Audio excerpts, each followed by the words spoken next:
just before 8 o'clock on Tuesday evening, and I'm speaking to Party Chairman Nick Griffin, who I've just seen all over the news once again. Nick, I gather you've had a bit of an emotional day today. Yeah, indeed, Simon. The Wooton Bassett ceremony, it's not. God knows what it's like for the families, but for anyone. It's a harrowing experience. That's not an exaggeration. It's a really emotional thing, that event. It's something quite spectacular the people of that town have done. It's become an institution. It started almost by accident, apparently, and thousands upon thousands of people, locals and people, travelling in from a long way away to show their respects and to give some support. Now, I don't think anything can give support really to the families, but perhaps at least to the friends of the fallen there, seeing that many people there with respect for men they've never met, and perhaps it gives them a shred of comfort, and that's all people can do, and that's what people are there for. Yeah, I know you don't want to make a political point about it. I think you've done the right thing there, and certainly I don't want to make a political point.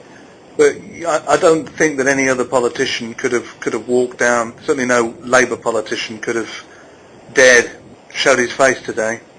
No, and perhaps if one did, they'd get a degree of respect, but I think they'd have a terribly hard time. I got in Glasgow and was stopped in a small Scottish town of Moffat on the way down yesterday. It was yesterday? Yes. A fantastic response from people there, and you're really enthusiastic. There wasn't, naturally enough, there wasn't that enthusiasm today, because it wasn't an occasion where enthusiasm was really remotely appropriate. But I still got a very warm response from people. People were pleased to see me. All sorts of folks, sort of posh Tories who'd travelled in. I was talking to one fella, son was in the case where a group of squaddies were stuck in a landmine, and one of them was killed there. Sorry, in a minefield in Afghanistan. And he was telling me that they bought out. I think they got paid £5.60 extra. They thought probably for being stuck in a minefield with one of their mates bleeding to death. Really just unbelievable stuff. And that's the kind of thing that brings people to the place. And they were very pleased, I think, to be telling someone they see as from the political worlds, what it's really like. But it's not a nice experience, Simon. It really isn't. But I would urge everybody, not just BNP, anyone listening who's within reach of Wooton Bassett, to make a decision to go along and pay their respects. Nothing political whatsoever, but just go along and do so and be there and get a feeling for the sense of injustice and anger that's boiling up amongst people in a very quiet British way over the way that this war is being prosecuted, when everyone knows we really shouldn't be there at all. Yeah.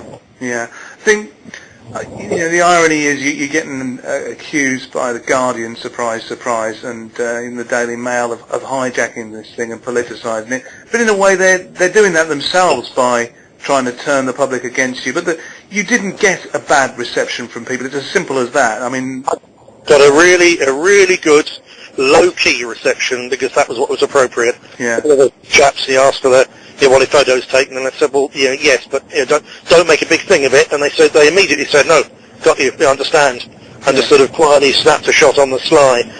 But there again, the media say this, but let's face it, they have the ability to not put the pictures of me in their newspapers and on their television. They're using me and the BNP to sell newspapers. Who's using who? Exactly. Had they not said these things, then there'd be a few hundred people in our section of the crowd would have seen that I was there and would have spoken to their friends and relatives about it, and that would have been it. It would sink without trace. But they're the ones using me and the BNP to sell newspapers. They're using me, not anything else. Well, you did the right thing. We all know that. You're going to get some grief from various newspapers for political ends, but I know you should have been in Brussels today. You've got an important conference, but you went there, and that was the right thing to do, wasn't it? I mean, you said that really there was no other thing that you could do when you saw that those lads were coming back today. But I wanted to go to one for a while, and as I did say to some of the press, this one second worst of these ceremonies. 6, 8 was the largest before. It's the second worst in all the conflict. And of course tomorrow is the proper Remembrance Day, because I hope everyone will recognise the 2-minute silence at 11. Yeah. Until they cheapskated the thing by making it the nearest Sunday. That was when, not that many years ago, the whole nation stopped. And so the day before proper Remembrance Day, I thought, well, that's the one to go to. I was, as you say, sort of moving on.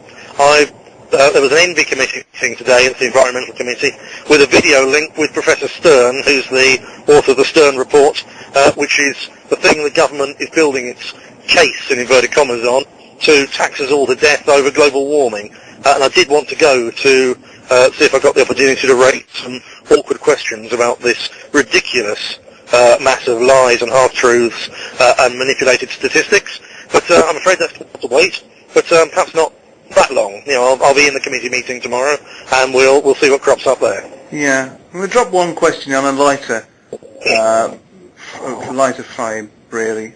You probably heard that there were 2 winning tickets for the Euro lottery in the UK. Each of those tickets won 45 million quid. Now, it just so happens that 7 of those were in your northwest constituencies. There were some Scousers, some Liverpudlians. Good luck to them. And instantly they've given up their job. None of this nonsense about, I don't know what to do, I'll carry on working. They've just, got rid of their jobs. They were working in a call centre, weren't they? Yeah. Which I think is rather stylish, to be honest. A lot of these people say. Stylish. I got the job immediately on that one. Yeah. Well, what do you think of the guy in Gwent who won, him and his wife who won, and the bloke was 60, he woke up the next morning having won 45 million quid. The previous day he'd been made redundant for a few months or whatever, and he was £68 overdrawn. I mean, you probably feel like me, that's the kind of guy that should win the lottery, isn't it? I'll tell you what I would do if I were him. I would take the letter which will turn up from the bank saying, "You're overdrawn, you owe us an extra £25 for writing to tell you." Yeah. And I'd take that, and I'd tell the manager precisely where to stick his "you're overdrawn" letter and his bank charges, and I would put my 45 million quid somewhere else. Yeah, me too. Anyway, Nick, I'll speak to you tomorrow. Okay, Simon, right. Good night. Cheers. Good night.